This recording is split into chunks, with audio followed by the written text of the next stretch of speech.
When people talk about PMP is extremely difficult, I always want to add few things that it's not difficult, it's very simple. It's like step 1, step 2, step 3, step 4.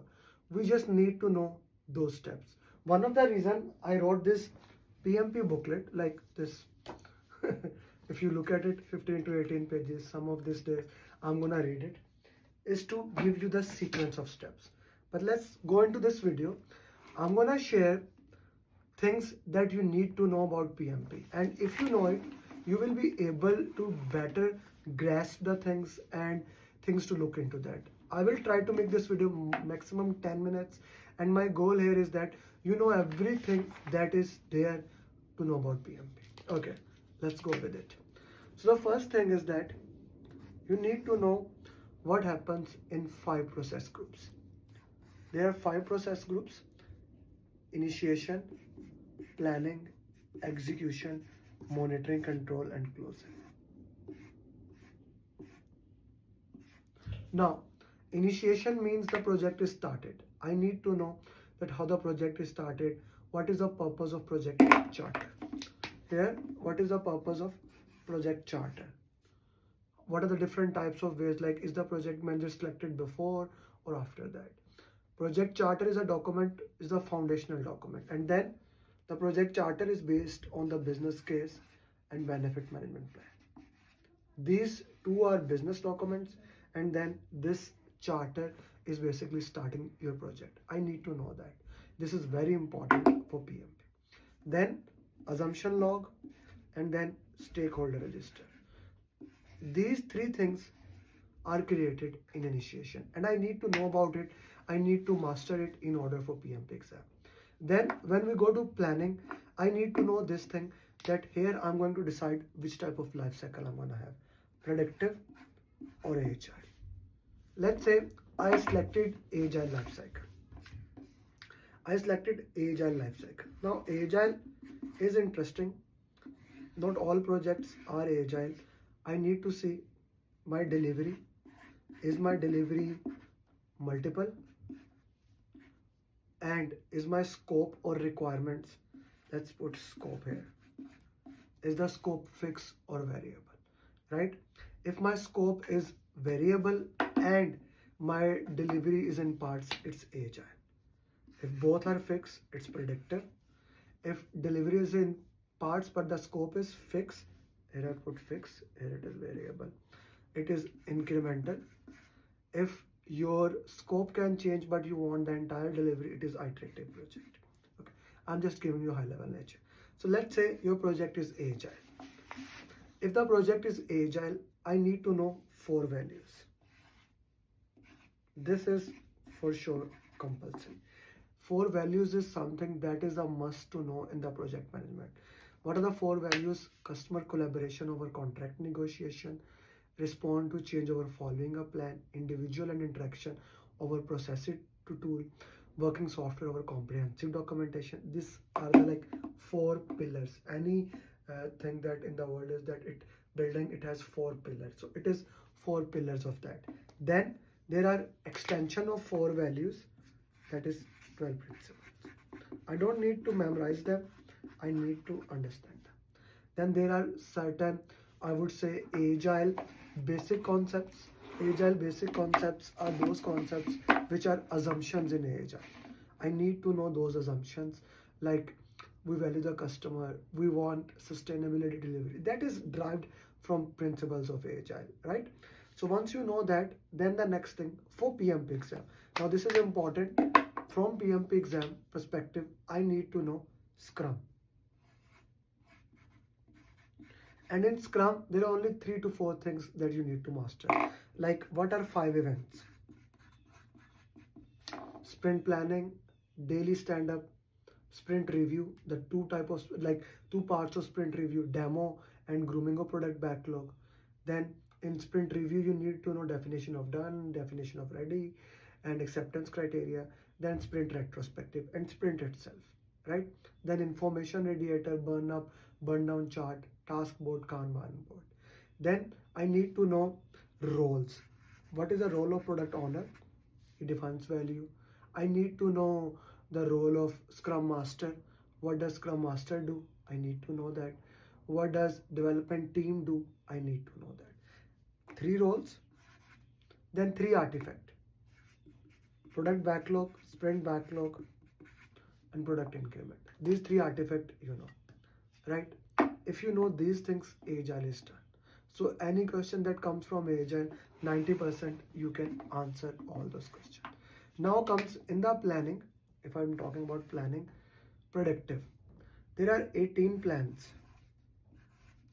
Stakeholder plan, communication plan, risk plan, quality plan, procurement plan, scope, schedule, integration, all those plans. I need to know those plans. I put an article, put in the comment, I'll share it with you. 18 plans and then 33 document. This is the heart and soul of PMP. 18 plans, 33 document. If you know them, you know the planning. Then the project charter, project management plan is approved by the sponsor. Now we go to the execution. Okay. Now actually, if you have mastered till here, like 18 plans and 33 documents, you are good to go. You know the PMP entirely thing.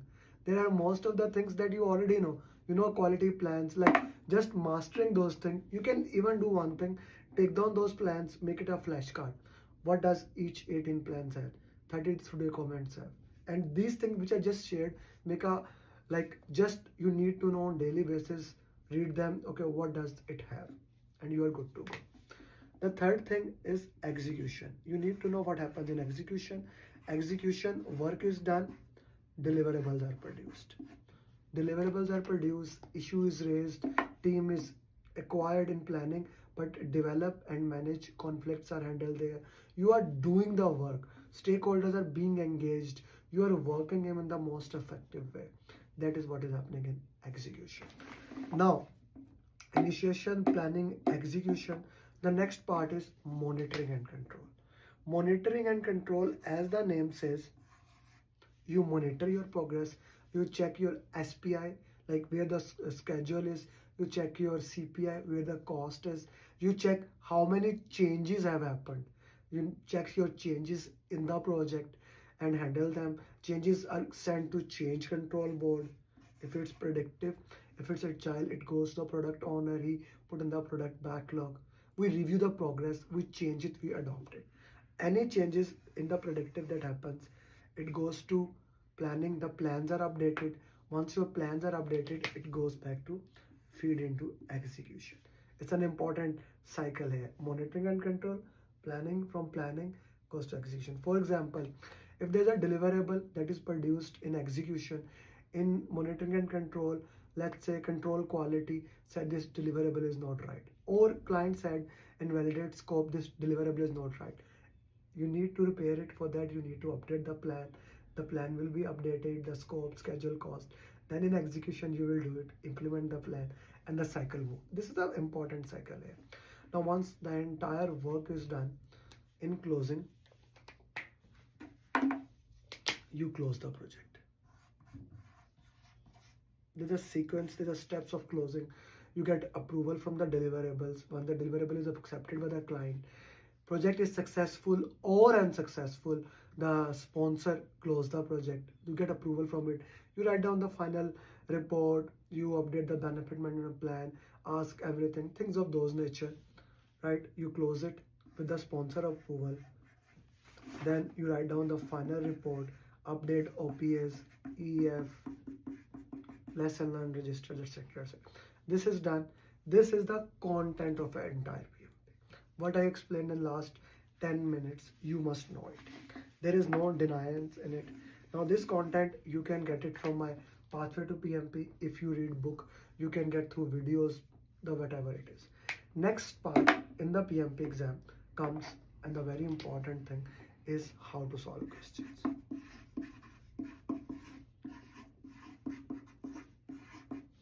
It's a skill. It's a skill to solve question answers, right? It's a skill. I gave it 7 steps. I have written a booklet. Just comment on it or email me at Amer Ali PMP. My team will share it. You will see email somewhere there. 7 steps. First, you slow down. You slow down. read the question, what the question is asking.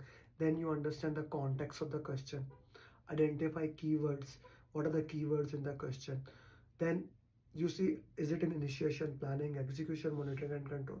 Where is the question? Then you see how I can improve this question. What, as I like, most of the questions will give what should the project manager do, how we improved it, things of those nature. Again, I will go back to this small booklet. It does have a sequence into it. Like for example, if there's a risk, how you handle a risk. Like risk management plan does not have a risk in it. Risk register it. If a new risk is identified, whatever the questions may be, you handle those questions, okay, and worked into that. Once you learn, you need to use elimination technique. In the 7-step formula, you learn that you need to use elimination technique. Extremely critical, extremely important. You master the elimination technique.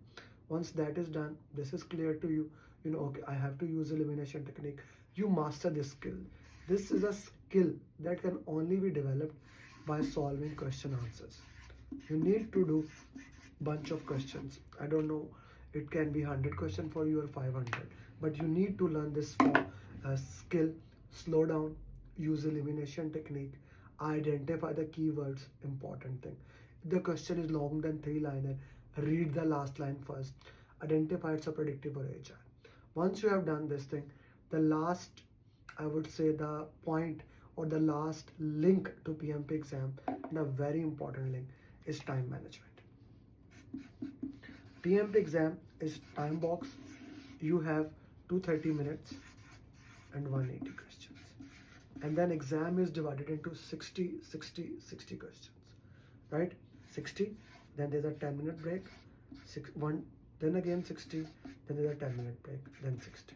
It's a 3-part exam.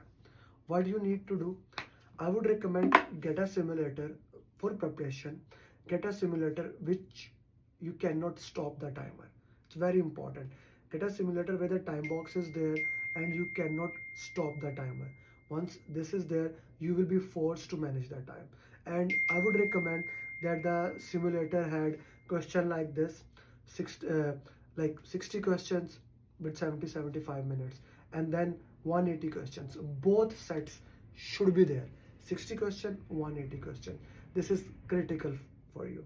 I do provide that simulator. If you don't want to buy my simulator, you can get PM Prepcast simulator.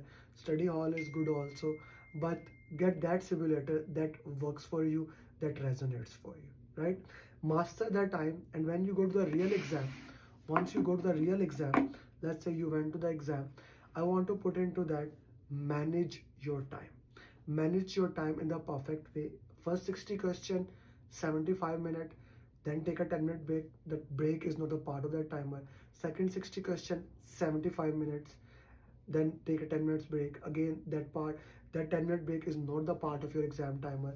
Your actual timer will stop, and the last 60 question, 60, 60, 60. That's how the timer will be resonating. And 75, 75, 75. You are left with 5 extra minutes. Those 5 extra minutes, either you can spend in the first question, whichever the set is difficult. 90% the first section is difficult, so it will become 80, 75, 75. Sometime it is second section is difficult, so you just have flexibility of 5 minutes. If you understand everything I have explained in this video, you are ready for a PMP exam. I'm gonna show you this one more time so that you will be able to understand this in the better way. And I'm gonna put it as a thumbnail so that you can understand. This is everything that you need for your PMP on one paper. I hope that makes sense, and I hope you become PM. And if you do, while I was talking to you, I was making this video, Roshani from US just cleared PMP. If she can do it, you can become PM.